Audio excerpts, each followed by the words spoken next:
Halo semuanya, hari baik bertemu kembali dengan Kak Masta hari ini. Kali ini judul renungannya Ebenezer. Sampai di sini Tuhan menolong kita. Coba kalian bayangkan, kita sedang menempuh perjalanan melintasi alam. Berjalan, menuruni lembah, mendaki bukit, melintasi sawah, dan menyeberangi sungai. Tentu saja kita tidak terus-menerus berjalan kaki, bukan?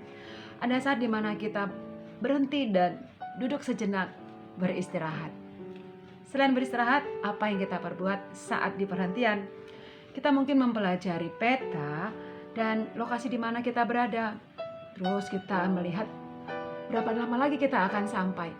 Kita membuat evaluasi dan menentukan tujuan kita selanjutnya.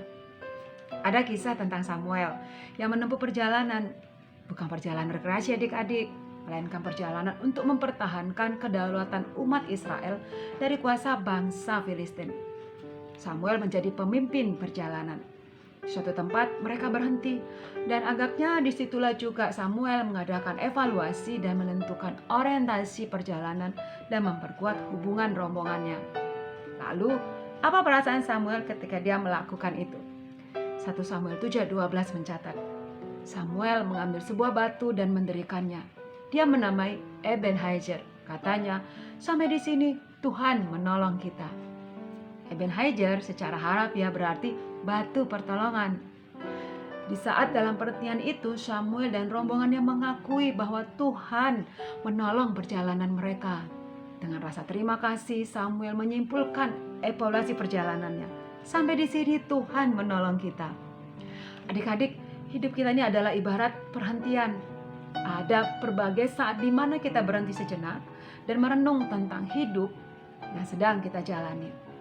Apa saat-saat itu? Pada saat pergantian tahun lah. Saat itu kita tutup buku, di mana kita merenungkan apa yang telah kita lakukan sepanjang tahun. Apakah lebih atau kurang di hadapan Allah. Yang kedua, saat kita berulang tahun. Yeay, happy birthday! Saat itulah kita juga membuat refleksi dari mana dan mau kemana perjalanan hidup kita.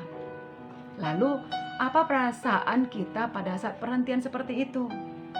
Dengan lega, kita menarik nafas panjang dan mengaku bahwa walaupun perjalanan kita berat dan susah, namun kita tiba dengan selamat di saat dan di tempat ini. Sama seperti di tahun 2021 ini, Tuhan sudah menolong kita adik-adik. Sampai sejauh ini Tuhan terus menolong kita. Bahkan di masa pandemi COVID-19 ini, Tuhanlah yang menolong kita semua dengan selamat. Tetapi perjalanan kita belum selesai. Ini hanya sebuah perhentian. Kita masih harus melanjutkan perjalanan. Kita memandang ke depan. Jalan di depan kita tidak mudah. Bagian yang sulit dan berat mungkin harus kita hadapi. Sehingga kita menjadi khawatir, cemas, dan perasaan tak menentu. Bagaimana ya, sampai kapan kami terus belajar di rumah? Atau kapan kami bisa kembali ke gereja beribadah? Pada saat perhentian, kita melakukan 3 hal yang perlu untuk perjalanan selanjutnya, yaitu menengok ke belakang, menatap ke depan, dan menengadah ke atas dengan beriman. Kita juga jadi merasa hidup ini sungguh berharga adik-adik. Allah sendiri menghargai hidup kita dan Dia menolong kita menapaki perjalanan hidup ini. Jangan sampai ada hari yang terlewati tanpa arti dan sia-sia.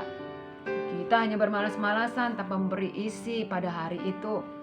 Jangan sampai ada hari yang rusak karena kita mewarnai dengan rasa iri, benci, atau cuma memikirkan diri sendiri. Mari kita teruskan perjalanan ini tahun 2021. Tuhan masih menerbitkan matahari. Kita masih bernafas dan Tuhan masih memberikan umur. Mari kita jalani terus umur pemberian Tuhan. Sebab apa? Ebenezer, sampai sekarang Tuhan menolong kita. Demikian renungan Kak Masta.